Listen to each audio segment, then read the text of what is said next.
Anybody who either had any type of contact with Patrick James, with his wife, with anybody who could have any type of exposure to COVID-19, and make sure those people get tested. They understood the necessity that Arlington and Tarrant County have more testing capability. I asked them to send it immediately. When I arrived in Arlington today, we had already received 2,500 test kits to assist in this process. When we arrived in Arlington today, we had already received these, which are the test collection kits, where the biological material is collected from the person who will use this material to then run the official test to make the determination whether or not COVID-19 does exist in a particular person. I had the opportunity to speak last night with Judge Whitley as well as Mayor Williams. And first of all, I applaud their swift and quick, decisive leadership and engagement in this. They're doing all the right things to help respond to a situation like this. Also thank their first responders, all the healthcare workers on the front line who've been involved in responding to this, who in a way heroically have put their lives on the line in trying to help those who may be exposed to COVID-19. I made clear to them last night what I have reiterated today and will be insistent upon going forward.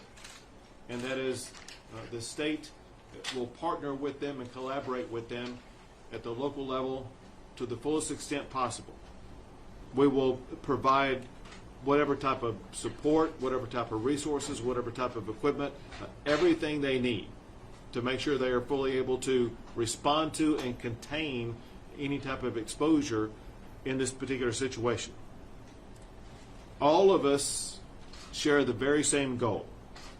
We want to limit the spread of COVID-19 to other residents, and we want to limit the spread by anyone and to anyone that could be affected in this particular incident.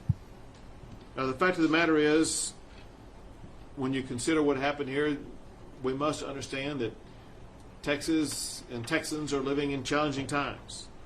But Texans are always up to those challenges. We've dealt with SARS, we've dealt with H1N1, we've dealt with Ebola. We will get through this just like we got through those other infectious diseases. The family affected by this, the city of Arlington, Tarrant County, and the state of Texas, we all need to support each other. We need to show patience. We need to show collaboration of everybody in the entire community to ensure that we resolve this situation with the maximum public safety. And with that, I'm going to pass it to Judge Whitley. Governor, I want to begin by thanking you. As you've indicated, you called both of us last evening, immediately said whatever you need, we're going to get it there, and have pledged the full support of the state, and I really want to thank you for that. I also want to extend the condolences to the James family. What I'm going to try to do here is to outline a little bit of the process that they experienced as they went through this. Mr. James was an elderly male with underlying health conditions who lived at the Texas Masonic Retirement Center in Arlington. He and his wife lived in one of the cottages, but they did participate in activities in the cafeteria of the main facility. We have EPI teams who are currently investigating all potential contacts, both at the center as well as at the hospital. The Arlington Health Authority and the Tarrant County Public Health Authority have jointly issued control orders, which basically will allow them to interview and talk with the contacts, and then from that conversation be able to determine what the next steps may be in that particular process.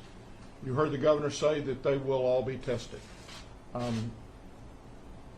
He was a male resident, obviously a male, who was hospitalized on Thursday March the 12th. There was a specimen obtained on Saturday, March the 14th.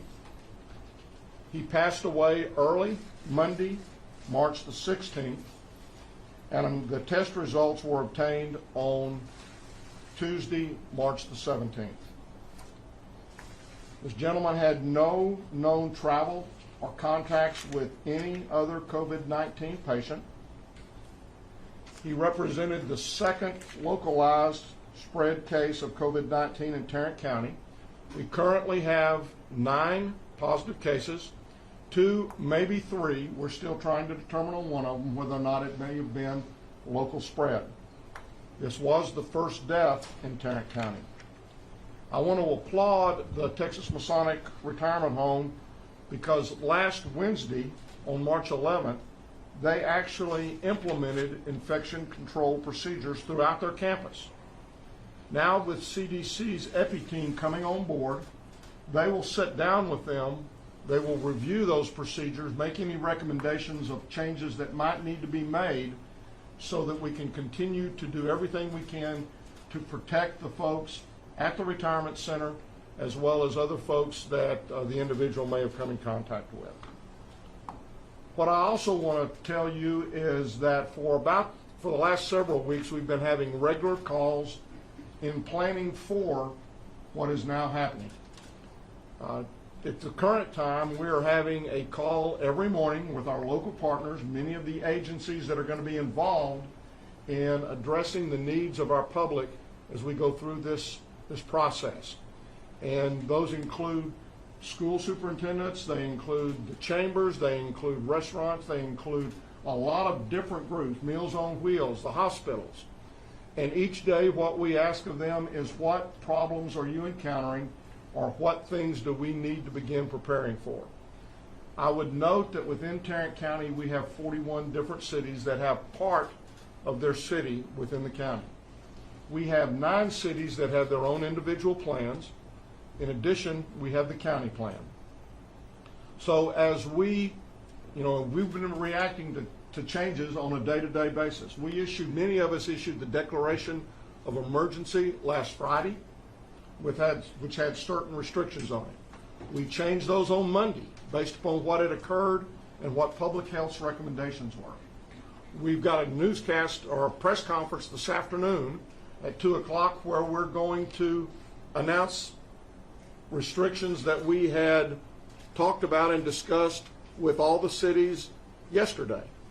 But based upon happenings that occurred last night and in conversations with the governor, those may very well occur. We have to get the lawyers to come together and agree on language, but those will either occur today or we may issue another set of restrictions tomorrow.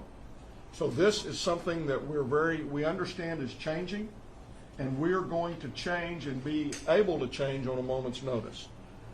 I would like to just again thank the governor and the folks from the state, and we're all working together. We're all working together as a team. We have a tremendous collaborative spirit in Tarrant County. I have no doubt that with the generosity that our citizens have displayed in the past, that we are going to have more volunteers than what we're going to know to do with. And we've got organizations set up to screen and to understand and to help those volunteers find things which they can do safely in the time that we are experiencing. Again, I think this is a time we're going to get through this. We have a plan. That plan will be changing. I really believe that our folks are going to pull together and that this is going to be an opportunity for us to maybe reacquaint ourselves with our neighbors and really begin to kind of make that reconnection and kind of be our neighbor's keeper. And I would encourage folks to reach out, to call the elderly, if they have older folks that they know, to reach out to them, because this is the time when we need to be positive. We're going to get through this, as the governor said. We've just got to be prepared, and we've got to do everything we can to be proactive and not reactive. Thank you, Judge. Now, Mayor Williams. Well, first of all, I need to thank you, Governor Abbott. Really appreciate your leadership, and what's nice is this isn't the first time we've talked. We've been working on this for weeks, And then in addition to that, I want to thank Tarrant County Judge Glenn Whitley for his leadership also, especially in this difficult time. Governor, you being here today means a lot. And of course, you brought resources, you brought plans, you brought an extra part of intensity to this, which we need and which our citizens are crying out for. You know, today you've outlined a plan here for us here on this incident, but you have been working here throughout our state to make us safer, and we appreciate that. Before I go any further, I need to extend my thoughts and deepest prayers to the James family here in the loss. And of course, all of our residents will be doing the same. We need to keep the James family there in our hearts and our prayers. We're in a fight right now, and there's no doubt about it. And we know that we all are concerned. And I can promise you, Arlington will come out of this stronger than ever. Texas will come out of it stronger than ever because we will pull together. Our kindness and our can-do spirit are just so important right now because we need to call on those qualities more than ever.